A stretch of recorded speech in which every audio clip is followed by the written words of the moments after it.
Adana tuda kod Millicent Adhiambo oyawre county ma Kisumu uchiew eyo machalo nade to sani bende wanyayudo thuolo mano mar winjo ne pak jopiny ka nitiere kanye county mano ma Kisumu ni gindo giwacho nade kotenore kod chal mar uchumi e pacho kae. Millicent.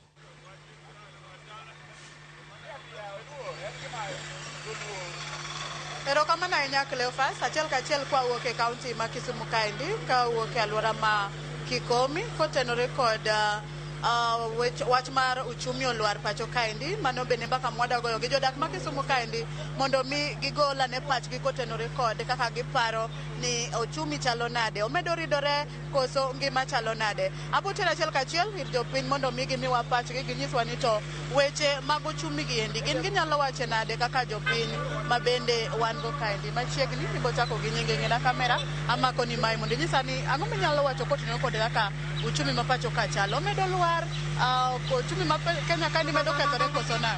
Mokwongo an iluonga ni Jared Odongo. Uchumi marwa mar Kenya bedo mapek sana.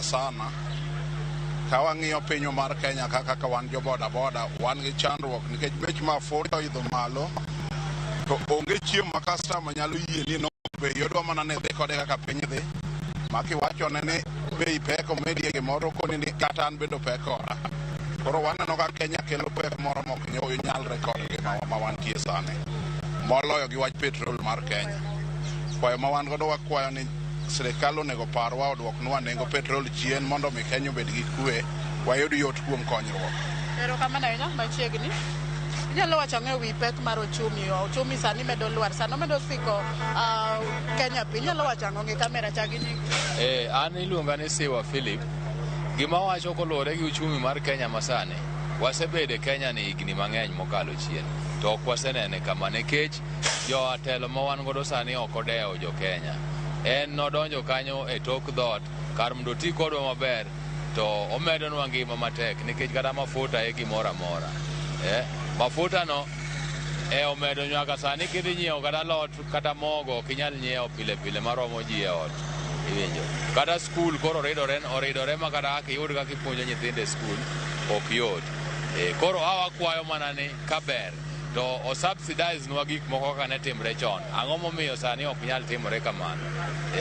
Nikech sirikande mosekadho ne subsidize gik moko kaka mafuta, at least japiny ok ne yude matek ahinya kaka koro sani. Machiegni ninyalo wacho ang'o kotenore kod ngima uchumi ma Kenya kaendi? Ng'iya kamera. Manya wacho gi nyinga iluongo ni Eric Odhiambo. Ngima masani to tek ahinya, wan kod wach mar pikipiki loan wan matek sana. Kolingana gi mafuta wanyalo mafuta kata man lita achiel to ok wanyalo yudo kaka wanyalo loso godo pesa maber nikech wan e siling 500 400 to wadwa chul loan wadwa no kod jito nyachiemo chien. Koro ngima masani tek. Kwa sirikal matiyo sani otemo ng'iyo wach mafuta. Mari gima nyalo wacho. Kamana nyamachiegni nyalo wacho ang'o kotenore kod pek mar ngima sani omedo lwar uchumi mar Kenya koso? Chagi nyingi. Ati nade?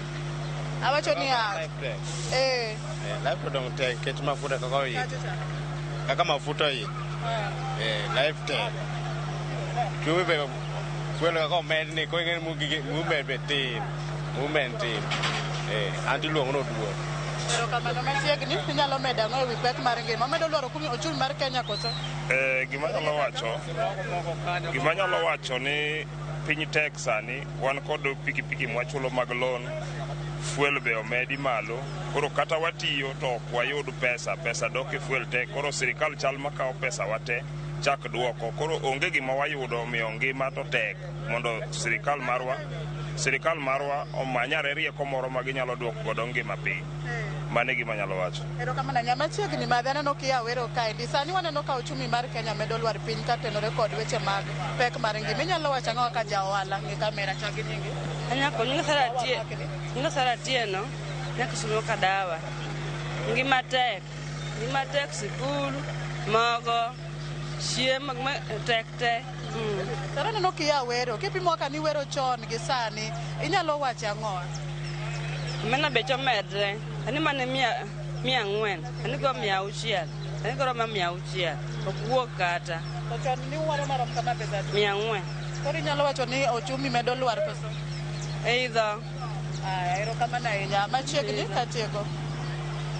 Lagi nyingi, pek mari ngi minyalo wacho. Nyinga en nyimba en James Sombi ma Onyango.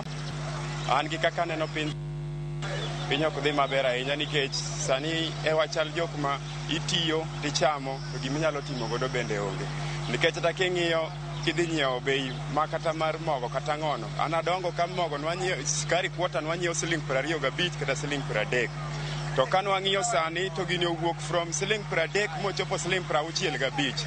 An kaka ngima to dhi marach kabisa ma kada ka nyingi anawinjo ka rais wacho ni mogo kilo 2 en 140. To an ka dhi e supermarket ayudo ka mogo en $200. An nobwoga kabisa. Koro ngima to dhi marach. Sirikal ongino wacho chumi mar Kenya ohingo wa jopiny. Gini tek. Ka tieko inyalo wacho ang'o?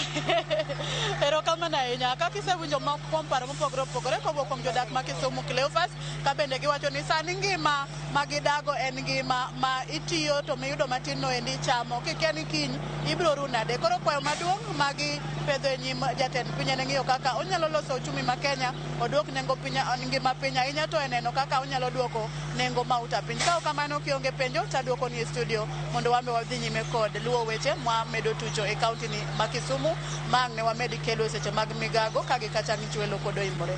Cleophas Kandikoni. Erokamano ya Millicent Adhiambo. Ito maber ka onichopo e gwenge ma Kikomi kendo erokamano kuom kelonwa pach jopiny ka gintiere kar kanyo. Penjo pod thoth ahinya kata wuono mantie weche man penji mane kiro biro. Sani tamo weyi thuolo mondo dhi luwo weche mamoko ma bende timore e kaunti ma Kisumu. Nyakwara moge jwang'gi thoth ahinya mana kama wantie kar ka ng'eni kapok akawo yweyo nitiere ote mamoko ma bende ang' akaw